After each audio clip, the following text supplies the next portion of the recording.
Zina itu hutang. Makanya para hukama, orang-orang ahli hikmah itu mengatakan apa? Az-zina dainun wa qadauhu fi ahlihi. Makanya sampai para ulama mengatakan zina itu hutang dan kamu akan membayarnya nanti melalui anak keturunanmu. Kalau kita sampai mengajak orang berzina kemudian tidak bertaubat, maka di antara anak-anak keturunan kita ada yang nanti dizinai oleh orang lain sebagaimana dulu kita mengajak orang berzina. Makanya sampai para ulama mengatakan az-zina dainun, zina itu hutang kecuali ditebus dengan taubatan nasuha. Makanya disitulah kita paham pemuda robbani, mereka yang siap menjaga dirinya dari perkara-perkara yang dilarang oleh Allah dan perkara-perkara yang paling besar menjadi larangan dari setiap para pemuda dan pemudi itu apa? Dari perkara zina. Makanya menyegerakan pernikahan bagi yang sudah mampu, maka itu merupakan kemuliaan yang sangat besar karena menutup rapat pintu zina. Maaf ya, gagalnya pemuda yang menikah ketika akhirnya dia bercerai itu jauh lebih baik daripada kemudian dia berzina, kemudian dia menikah walaupun tidak bercerai, tetapi selama dia tidak bertobat. Pahami ya? Paham nggak? Paham ya?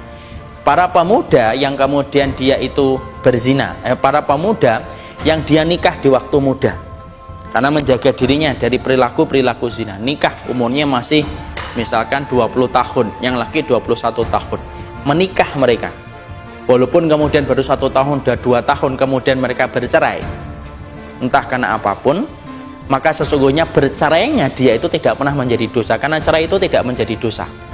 Cerai itu dosa ketika kita menceraikan karena sebab dosa, misalkan kita cerai karena dosa, kita cerai karena masalah-masalah yang tidak syar'i, itu baru dosa.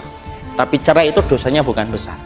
Maka perceraian yang terjadi antara mereka itu jauh lebih baik kata para ulama daripada orang yang kemudian lama pacaran sampai berzina, melakukan hubungan suami istri yang sudah kemudian biasa sampai kemudian menikah, sampai kemudian awet pernikahannya, lama pernikahannya awet itu, tapi dulunya didahului dengan zina, maka yang kedua lebih parah daripada yang pertama. Paham ya? Karena ini kemudian kita ini sering diputar-putar ini. Apalagi kalian hari ini mendapati tentang satu fenomena, ada seorang hafidh muda yang menikah kemudian terjadi masalah. Apa komentar-komentar orang yang ingin membenci tentang konsep syariat itu? Tuh kan, gara-gara nikah muda, tidak pacaran dulu sih.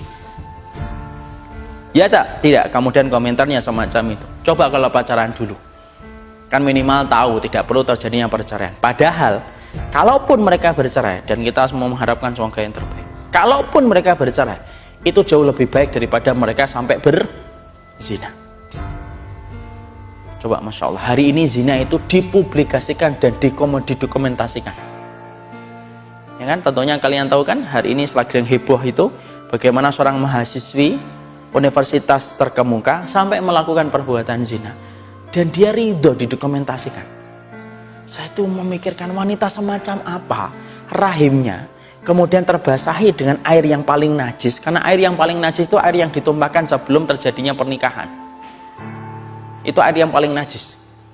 Rahimnya menjadi rahim yang paling najis adalah rahim yang terbasahi dengan air yang belum sah untuknya ketika sebelum terjadinya pernikahan. Kemudian didokumentasikan, kemudian akhirnya tersebar.